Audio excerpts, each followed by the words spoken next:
সন্তানের আদর্শ দেখে আরো 10টা সন্তান ভালো হয়ে গেছে। যেই সন্তানের আখলাক দেখে স্কুলের বহু সন্তান আখলাকওয়ালা হয়ে গেল। স্কুলে ঠিকই পড়ে, কলেজে পড়ে, কিন্তু নামাজ ছাড়ে না, কারো সাথে খারাপ ব্যবহার করে না। এমন ছাত্র কলেজ স্কুলে আছে না নাই? যুবক দেখা হইলি হুজুরের দেখে আগে সালাম দেয়। ওই সেদিন একটা ছেলে গেছে আপনাদের এই এলাকার, বাবা কোটি কোটি টাকার মালিক, কিন্তু আলহামদুলিল্লাহ ছেলেটা এক ওয়াক্ত নামাজ বাদ দেয় না, কোরআন শরীফ পড়ে, স্কুল কলেজের পড়াও ঠিক রাইখে আবার আরবি লাইনের পড়াটাও পড়ে। এই সন্তান ও আজীবন স্কুল কলেজে পড়লেও তো সেলিউট দিব, ধন্যবাদ দিব, কলিজা খুইলা দোয়া আসবে, বড়দোয়া আসবে না। আল্লাহ গো, এই যুবকের তুমি কবুল করে নাও। এমন একটা যুবক আমার সোনার বাংলাদেশে যদি কোনো জেলার এসপি হয়, ওই যুবকের এসপি গিরিটা চলবে, স্বর্ণের অক্ষরে ইতিহাস হয়ে থাকবে।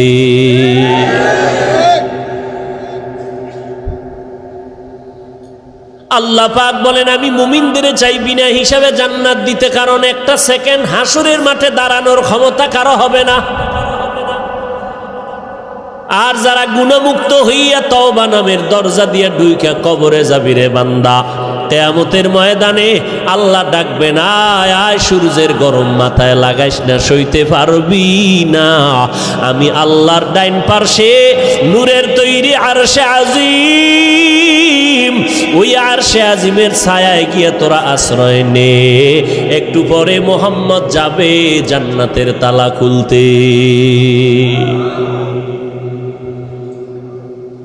গুনাহমুক্ত যদি পিছনে গুনাহ করে ফেলছি, শয়তানের ধোকায়, নফসের ধোকায়।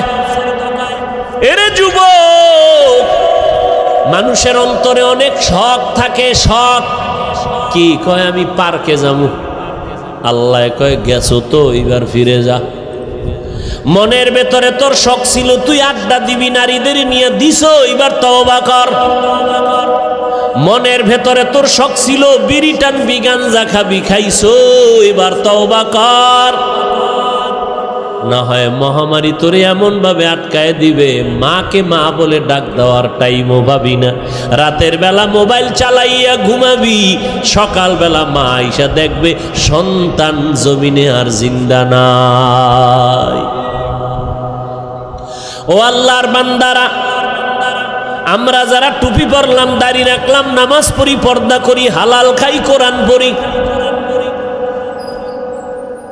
বলেন এই জমিনের মধ্যে কত বিধর্মীরা ইসলামের দুশ্মনী করে। কোরআন বন্ধ হয়ে যাক, মসজিদে তালা দেয়া হোক, মাদ্রাসা বন্ধ হয়ে যাক, ওয়াজ মাহফিল বন্ধ করে দাও, এমন চক্রান্ত নিয়ে বিধর্মীরা কাজে লিপ্ত হয়ে আছে। কেমনে